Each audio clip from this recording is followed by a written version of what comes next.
Well, I gat de an jarfa go dí seo agus na sé am chuna bheitúlta. Mágat yma.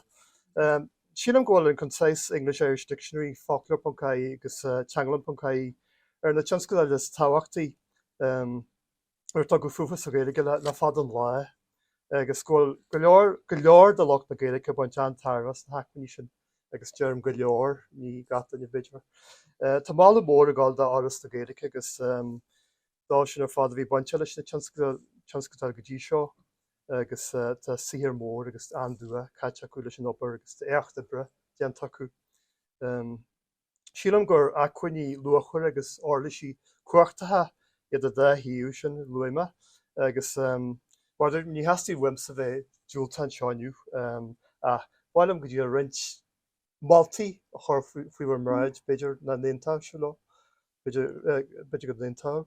Ach go dtí a rint maltaí chun fios beidir chur faoibar mráid. Thugla a chaint seo ar fád a chatha a máú na Samhna Foclóir.caí agus Teanglan.caí mar tá go hinnta.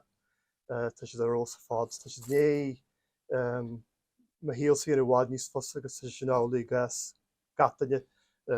So ní heastíí bhain bheidúilta ach go dtí a rint maltaí a dhéanú. Tá sé deachar tá sé dalí réid bhil ggóil se Jimblianna tháinig mu le chéile hana hen. Jimíon tám go gasta.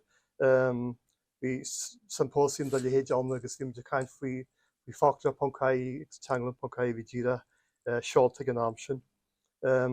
Luime Jimblianna tháin nachró se den nós ag chuid is bód a locht scríomh na Gaeilge. An seicla le trí gCill úsáid na focail ná bhaid cinint fufa a láraigh ar Foclóir.caí na leogantha cearta dácla amsúr Teanglan.caí agus measam gháilte sin go fáil álaí ar an drochuair. An ásaita ag chuid waithagainn sílam na beidir baile faoi thuairimthirt chus chance.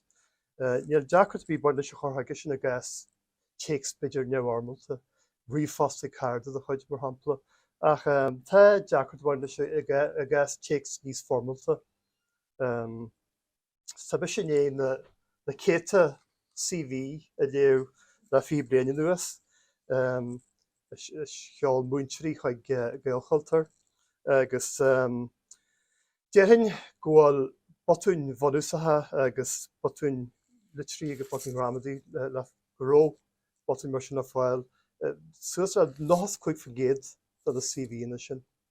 Beidir chuig fan géad a bhí forfa ó hiú na gréthe sin de. Agus ní dóilm gháil an ásaigh mar an daoine na hacuiní ar líne cheadú chuir CV le chéile mar hampla.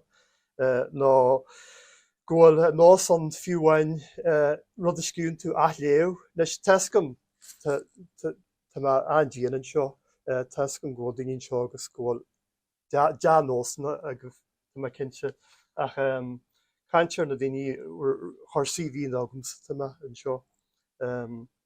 Tá bainte go héine sin diploma ar Héamas náistúin ar chur Gaeilgealtar tús leis Jimblianna tháin agus chuirmid béim anláidir chuirsa sin ar an táhacht bhfuil leis na haicmaní technoliaachta úsáid se has baile faoi thuairimthirt. Agus lena hásin tá sé éigeanta donna McLean Gaelspell a cheannacht agus chur riúra. Cvid in seo ústin Gaelspell. Beidir deifan géad. So siadam go ní rindan Corneléir na McLean beag na gahrod ná bhaid cinint faoi a heiceil ar líne agus tagan fios is cimse ar chaideanna go Gaeilge scríomfa a bhar. So geirí de nósanna chothó más na McLean a bhíimiid. Gus mé gáil bhúd an chaint seo cheolma survey chuig McLean rathe agus dhearbhicléin an diploma ar Héamas náisiún agus seo chuid na táthí ar hanig ón survey sin.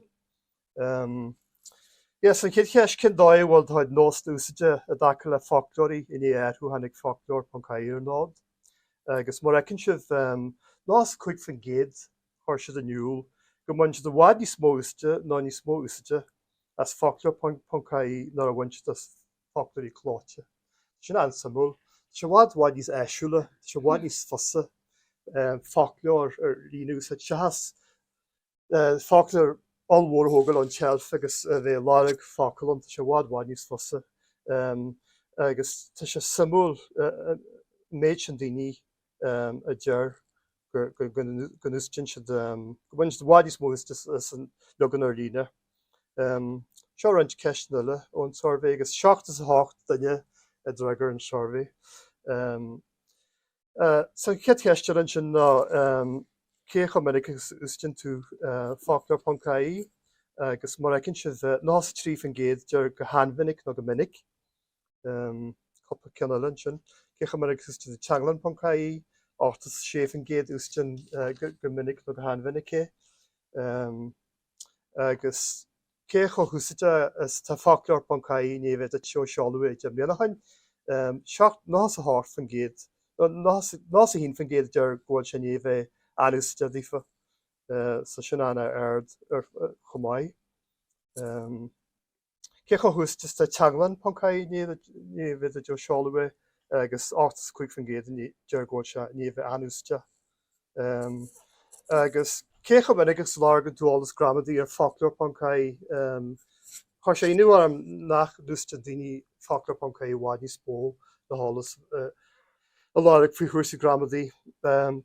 Ó ma ha héin go bhór daoine nílas acu ggólálas faoi gramada le fáil ar Foclóir.caí agus sin deacart beidir ar gadal inglec lé agus ceis na gála cécha minic agus lágan dúolalas gramadí ar Teanglann.caí agus átas 5 fan géad go hanminic nó go minic. Agus an sin rint tuairmí chur 5 duine tuairmí inniuúil maidir leis an ácleár agus an dearfa bhíon cáilte go é is sínta é. So is 5 duine ní duine bí ráúilta in a réire. Then you wind out ní mailam chuint na Foclóir nua chuma there's féidir le an Gaeilge níos tisúsáid so sin part bhínig daoine go minic istáithe. Tuairmín sin maidir le Teanglann.caí luaigh go leor daoine 3 gramadí agus an tócalis agus mar cinn si an dearfa go deoríist maidir le Teanglann.caí. Sin mar tá an scéal a measc na mac léon tríú level seo, so bain sé anús as an 10 hiú, Tá sé dan dearfa na díú agus tan 10 hiú in éáil go mór chun tarbh dóibh. So bíon caiid an Gaeilge scríomhann na mac léon seo fiosaí go mór faoi dhearún chuirsa agus a bhí le sin na Foclóir.caí, Teanglann.caí, Seomra.caí agus gCill agus beidir an eilún teint bhaine chomáid.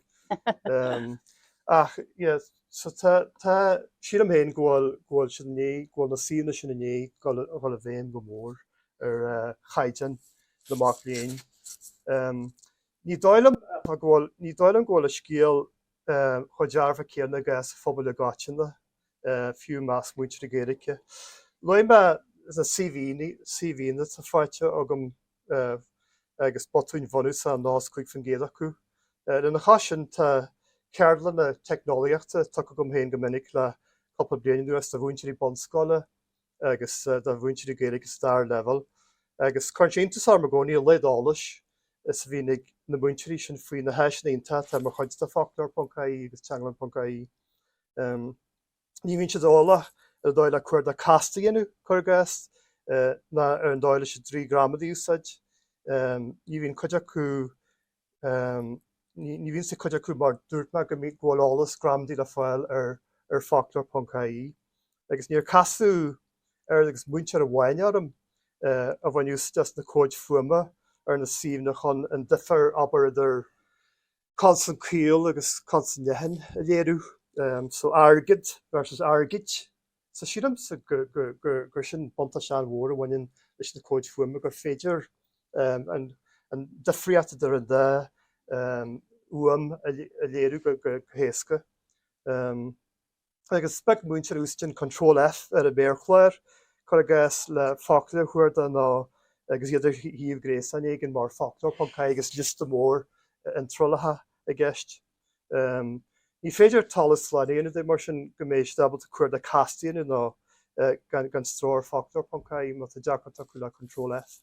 So níl daoine ó heicnúil siad am héin. Tá sé riachtainna go minolalas ag na múinteirí seo ar na heisna ar fáil ar Foclóir Poncaí agus Teanglann Poncaí scoir siad leún teartar a go deltaí a dacha le húsaidir bhain teastú. Is má hálíonn se sin tuí fios santas ar chaid an Gaeilge go deltaí. Tá tráí sin chur le heile ag fáil an nachleir a hanahéin maididir le Foclóir Poncaí agus Teanglann Poncaí a brehem ghfuil tiilú agus Tásam go bhfuil milt na trom ámh agus beidir go cheart dhéirí ar gram seachtra tuairt faoin obair sin ach síl an gháil a riachtainna tiilú físin a chur fáil. Más am héon gháil a riachtainna fásta teascan na thuirt le cólínú de lochtúsa na bhí sin. So ní dóilm gur leor fí sin agus míniu a bheith an. Siadam go cheart go mé tascin mar dúir mar a chuir grích fech ar chuir sí seo ar chuir de casta dhéanú. An sin am síosan na nnéhé seo leanas agus stop a fí sin adas an tasc dhéanú agad agus chuir siúlaríte le dóid freigrú heiceal. So ní dóilm go leor fí sin stáilm gur ga go a milt na tá tascin thuirt le cólínú don chéad a fáintear ní sin. Beidir gur cheart fís chuirsa omlan tháinig le céim ar chéim agus bunaí ar Foclóir Poncaí agus ar Teanglann Poncaí agus beidir gur bhiú a héidir háirscint mar chuirsa EPV was go dtíad chuirsa EPV sin chuirsaí ar an múinteirí bonscoile go habhann táirí agus faint trí lein sire mar asícíocht. So rud a dacu chaisisin dacu te go mé ahananta áficúil ag chuirsa ón runnéidechis. So ní haine a bháda lei sibh ach seo rint máiltíile tugam héin. Bhaid me deimlíon hain gur cheart agus damse an chaintog me deimlíon hain ar mar riúra agus fu me copy and paster chuid seo. Ach bhaid me deimlíon hain gur cheart idir gealaíon ar leganna dúsa agus leganna bhfuil dul a bhearla agus tesan grúd seosamh gur léirú tas nachleir ar chaint bheán an líní. A nílas gom ní me cinse so bhaid me seo deimlíon agus tú pádraigh ó mianan na mé se de ghaíocht me jammert go deir na fáte. De ghaíocht a bhain an nachleir a réiles fphobal dtír an Gaeilge waithe agus trághaigh. Nílas gom measam ghfuil leid na cóirle i dhé ar fphobal na Gaeilge agus na honan cás minteangaí leochala agus teangaí ár lehan mar Béarla. Mar fan tú na bhínta sa pléile se Béarla. Bhín airad deisian agad na deúsaid chluiste ní sé sin álaí gas na Gaeilge. Agus fech le tuile ceir de bag an rúna scéthú an rúna scíú radúsa agus le fáil ag de Bhaldra agus Ó Dónaill. But an cat scíú as an bhála, nílas gom.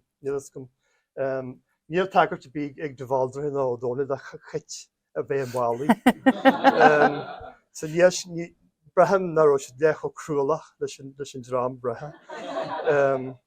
Agus go dtíre ag bon an scalan sin dúrú lomsa gcónaí na cheart gríú a luúil a rud ag inne bheá agus bhuaí an tuairis gur tásaíocht í an tiidechas. Nílas gom beidir gur bhar legan éigen mar muú sa tuairis ná tá sé ráite sa tuairis na rud éigen mar sin.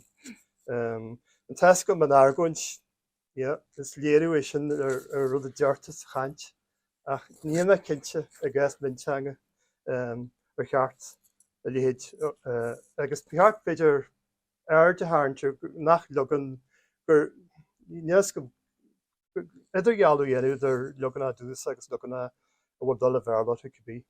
An dara máú tugam nó díú ar cheis na garúintí síl an go deachart a baint leis na cóid fuimitar an dá hiú. Ní aontíim leis chéniu a rinne chu gas cóid fuime chur ar fáil sna trí charúint a gas focail nachhfuil le fáil go fáilethe na carantíile. So dalí mar hapla focail alta é focail tu sé méo go maiid stoilm. Níl se bhfuil se go na mara níl níl se go go mún ach tá cóid fuime sa trí charúint chur fáilann sin agus nílas gom tá seans gur se sin marúil ar bhaoine. So bear cóid fuim a bhhaine chuir nace le henráil airthe mar sin an bontas se bhaine le seánna go mit sáilear leithe don ústeir cin chanúint le ar bhain focail. I gas focail airthe tá legan a bhhaine feiceil ar an scalan a legan málachtá le cloistean ar chóid fuime. Agus tá intráil faoi léithe don legan á málachttathe braham. So má hampla madra a dear an caintear alta madú dear an connachta mada agus dear an téan daine dear madra nó an muoine madra. So is cinnte go ggur na héad marúil ar locht fóm na Gaeilge. Tuigim go man seo le hacuiní is le ham. Béidir gur de bhétí béidir sa mahan seo díú ar an cheisteirí sin. Ceanna gála go dtíra máúile tu gom na deirú chuir le se gaiit an fuilethe cleiceal a ríiste agus a ríiste na focail tiútáí ag bun na scalainn. De mar bailla an go teicnúil gahradáscailt go nám chéanna. Bhí focail éigead le déanaí agus bhí arm cleiceal trás chuig bouta agus tan síl iontainta gairid agus tá sé seaca blion sin agus braham go bhfuil náhfuil an airt dá fáic go mar tíal agus beardam gan an támas a fáic go chathh i cleiceal. So this go bhfuil réite siimplí ar seo. Beidir dearú nu amsir chur ar teaglan pancaí tá sé cíneal seanáisinta fuilethe. Agus beidir can siimplí go leor ná éit ní suntasíoirt an chuir de castar leanna bailla Foclóir pancaí. Tá go leor daoine dogan faoi deara é fuilethe de bhrí go bhfuil baile teag san aicilis so sin can siimplí go leor. Agus an ballú dearna tá gom héin ná fiosach ar dá hiú ó hiú inruchtaneachta de is fada ó inruchtaneachta tógu mission na Foclóir mar sin. So seo tuairbí ó air tá dal. Deir se gohfuil tá Foclóir pancaí agus teangalan pancaí fiúste domsa mar ggóil an dal. Rih chuinní mar seo ní ruchtan ar bí go mar Foclóir Gaeilge. Bainna musteas líthar scéalan chun iad a léú agus sin aber nabart a genta ag alba agus a foreign a gáis na Trinide tá sé ní cair go mór a daoine. Is féidir am teaglan pancaí agus Foclóir pancaí úst. Déironn ggóil deisna an chun fios choráthú ó hiú inruchtaneachta. Ní dáilann gcuid de clí go hamlan do rialathe inruchtaneachta WCAG faoi láthair. WCAG sin Web Content Accessibility Guidelines. É sin ráite má dhéanann compráide ar an sí ribh seo agus an síl mórta inis i mar thuirimsa tá rudí bháid níos fearr do riní dála inis. So tá mála mór tan fear sin an dear faoin an sína. So sin é sinna méid tal ráite gom. Mar dúirt me ag túsa cainte sílam ggóil aird chaidean a baint le Foclóir pancaí agus a teaglan pancaí agus na rudaí ar dhéar me searú ina riire min rudaí iad bhí arm rudaigin agus sa me cinnte de rud a bhhain tá sé nédal go mór tá na síomna né dal go mór chun sothir dá sin na tabalta úsáid éfachta a bhain teastú. Ní léon áras a ggóil fios an bhór takeí ar chaid an Gaeilge scríofa go heile daoine marall ar na síana seo. A han dúchlan inis na buntaistí a bhain na sin dahíí a chur ar asúla dá sin na digan sin go fáil agus an eún cheart choráthú le chur gomas an ús is fearr a bhaint as an síomna sin. Sa sin é go réon mhaige.